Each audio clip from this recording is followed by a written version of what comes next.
Hi, this is smartPort TV. Today we take a look at the port year 2019 together with the CEO of the Hamburg Port Authority, with Jens Meier. We meet Jens Meier on the Hafenkapitän and set off on the HPA ship to our first stop, the St. Pauli Elbe Tunnel.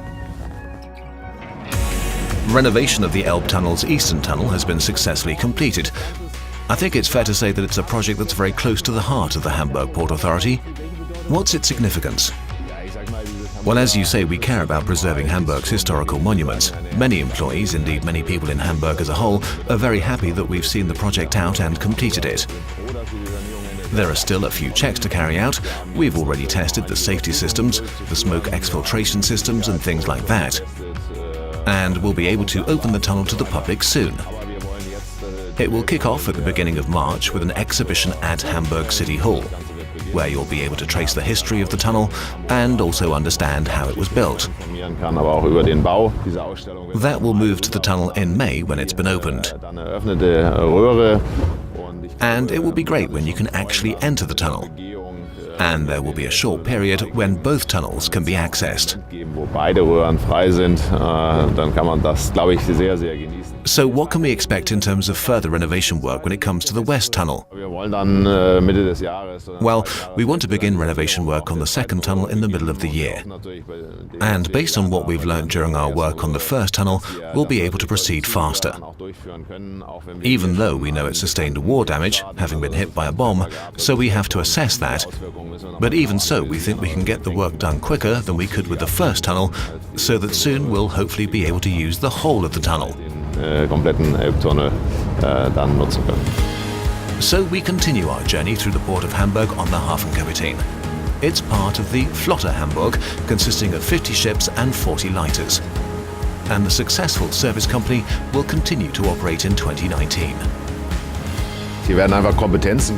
It's about focusing our energies and improving performance while possibly even reducing the overall number of ships. It's about bundling maintenance and repairs and making sure the ships can be used multifunctionally. The concept is working very well. We're designing new ships together with our customers. For example, the Branddirektor Westphal, which we cooperated on with the fire service, who brought their expertise into the discussions.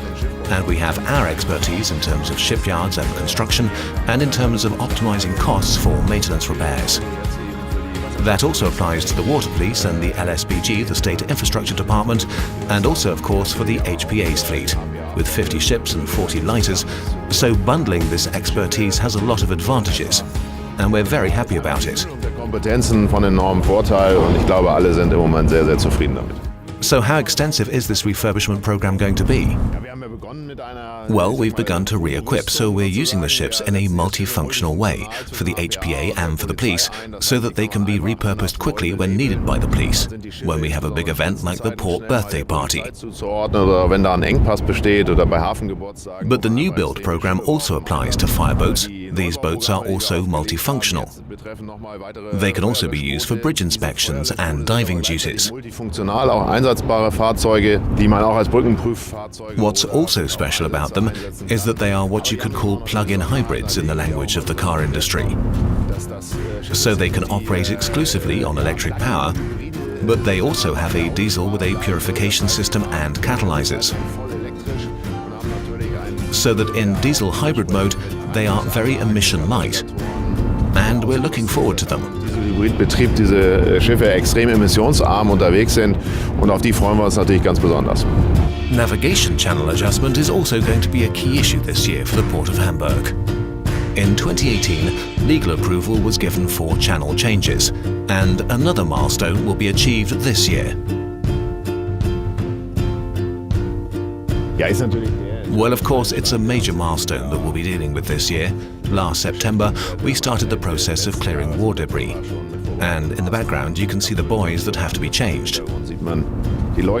Because we're creating a passing place for ships here.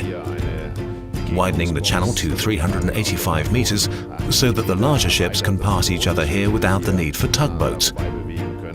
But first, of course, we have to do the groundwork and get rid of that war debris before we can replace the cable conduit and install the communications technology between the Falkensteiner Ufer and Nissant.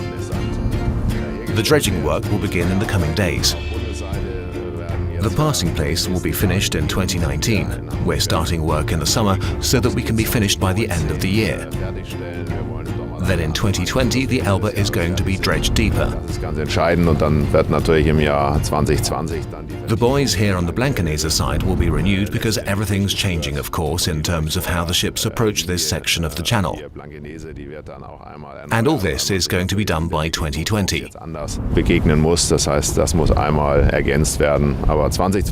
As the Port of Hamburg, what's key is that we're improving accessibility with this passing place. And that in 2020, we're deepening the channel so that the same ships can bring larger loads into Hamburg.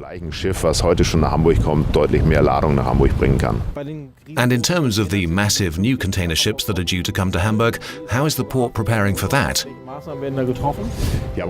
Well, the first thing to say is that the ships aren't getting longer, they're getting a little wider.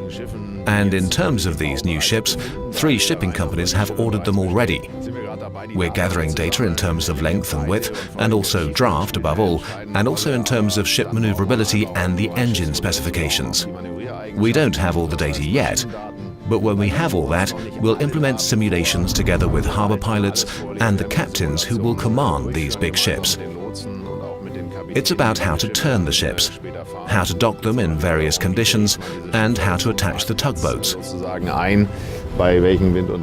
But we'll be on schedule so that when these ships go into service at the end of 2019 or the beginning of 2020, they'll be able to enter the Port of Hamburg safely. The new KATTWYK railway bridge is another key construction project for 2019 as it was last year. The new bridge is a very good example of smart transport management in the port. You can see how efficiently different transport modes will be separated. The new bridge will be exclusively for rail transport, so road and rail traffic will be disentangled.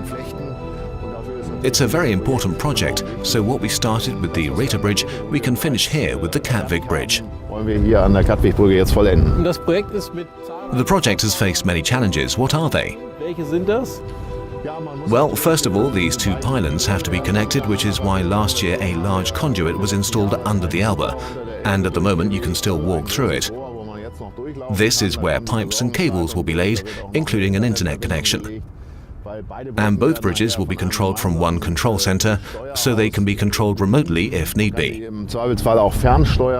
So construction continues and the foundations for the pylons are now complete. It was a complicated process, working from top down and gradually moving the foundation lower to 30 meters. So this year we want to see major progress. In May, the ends of the bridge will be shipped in here. They're ready to go in Cuxhaven already. So they just have to be brought here and installed. 4 weeks later, we'll start erecting the pylons. So we'll all be able to see major progress this year. Wir werden in diesem Jahr einen entscheidenden Baufortschritt auch alle miterleben dürfen. And that was the first part of our journey through the port year 2019, to be continued, and as we say in Hamburg,